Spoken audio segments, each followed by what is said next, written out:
खबर स्टेशन में आपका स्वागत है। प्रधानमंत्री नरेंद्र मोदी की अध्यक्षता में 7वें वेतन आयोग से संबंधित भत्तों में संशोधन को स्वीकार कर लिया गया है।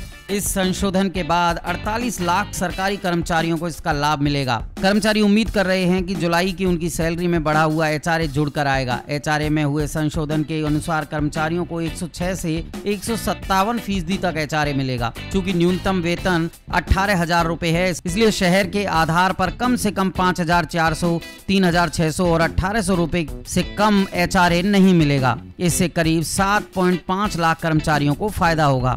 अब हम बता देते हैं कि कितना एचआरए मिलेगा। 7वें वेतन को लेकर हुई केंद्रीय कैबिनेट की बैठक में कुल 34 सिफारिशों को मंजूरी दे दी गई। सरकार ने यह फैसला किया कि नए बेसिक पे का 24%, 16% और 8% बतौर एचआरए दिया जाएगा। शहर के आधार पर एचआरए का प्रतिशत तय किया जाएगा। 7वें वेतन आयोग की सिफारिशों के तहत केंद्र सरकार ने सरकारी कर्मचारियों के वेतन में मकान का किराया भत्ता XYZ श्रेणी के शहरों के लिए क्रमशः 24%, 16% और 8% तक किया गया है। XYZ शहरों के लिए एचआरए क्रमशः 5,400 रुपए, 3,600 रुपए और 1,800 रुपए से कम नहीं होगा। अब हम आपको बता देते हैं कि जिनकी 18,000 बेसिक पे है उनके लिए कितना फायदा होगा। इसका सीधा फायदा कम वेतन वाले कर्मचारियों को होगा, क्योंकि अब एचआरए कम से कम निर्धारित हो गया है। यानी लेवल 1 में 18,000 बेसिक वाले कर्मचारियों को पहले जहां एक्स सिटी में 3,220 रुपए का एचआरए मिलता था, वो अब 1,080 बढ़कर 5,400 मिलेगा।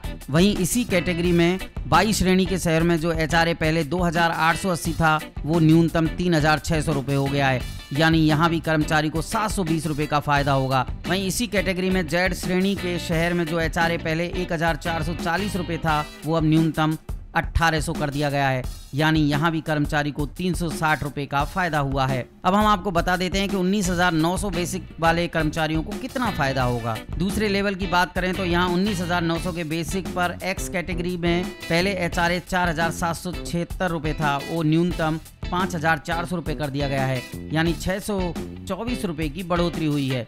वहीं इसी लेवल में बेसिक पर वाई कैटेगरी में पहले 3,184 रुपए एचआरए मिलता था, जो अब न्यूनतम 3,600 रुपए कर दिया गया है। इससे 416 रुपए की बढ़ोतरी हुई है। 19,900 के बेसिक पर जेड कैटेगरी श्रेणी में पहले 1,592 रुपए का एचआरए था, जो अब न्यूनतम 1,800 कर दिया गया है। इस श्रेणी के कर्मचारियों को यहाँ 208 रुपए का फायदा हुआ है। अब हम आपको बता देते हैं कि 21,700 बेसिक वाले कर्मचारियों को कितना फायदा होगा। तीसरे लेवल में 21,700 के बेसिक को रखा गया है। इसमें एक्स कैटेगरी श्रेणी में पहले एचआरए 5,208 रुपए था, जो अब न्यूनतम 5,400 रुपए कर दिया गया है। यानी 192 रुपए की बढ़ोतरी हुई है। वहीं इसी लेवल में बेसिक पर वाई कैटेगरी श्रेणी में पहले 3,472 रुपए एचआरए मिलता था, जो अब न्यूनतम 3,600 रुपए कर दिया गया है। इससे 128 रुपए की बढ़ोतरी हुई है। 21,700 के बेसिक पर जेड कैटेगरी श्रेणी में पहले 1,736 का एचआरए था, जो अब न्यूनतम 1,800 कर दिया गया है। इस श्रेणी के कर्मचारी को यहाँ 34 रुपए का फायदा हुआ है। अब हम आपको बता देते हैं कि वर्तमान में कितना एचआरए मिलता है। वर्तमान में एक्स कैटेगरी वाले जिस शहर में आबादी 50 लाख या उससे अधिक है, वो एक्स कैटेगरी के अंतर्गत आते हैं, उनको 30% एचआरए मिलता है। वहीं वाई कैटेगरी वालों को 20% एचआरए है। वाई कैटेगरी में वो शहर आते हैं जहां आबादी 5 लाख से लेकर 50 लाख तक है। इसी तरह सबसे कम एचआरए 10% जेड कैटेगरी वालों को मिलता है, जहां 5 लाख से कम जनसंख्या निवास करती है। कैबिनेट मीटिंग के बाद हुई प्रेस ब्रीफिंग में वित्त मंत्री अरुण जेटली ने कहा कि संशोधन 27 अप्रैल को एसओए द्वारा दिए गए सुझावों पर आधारित है। 7वें वेतन आयोग की सिफारिशों की स्क्रीनिंग के लिए सचिवों के अधिकार प्राप्त समिति का गठन किया गया है। कर्मचारियों के साथ साथ पेंशन भोगियों के लिए भी निर्धारित चिकित्सा भत्ता 500 रुपए प्रति महीने से बढ़ाकर 1,000 रुपए प्रति महीने कर दिया गया है।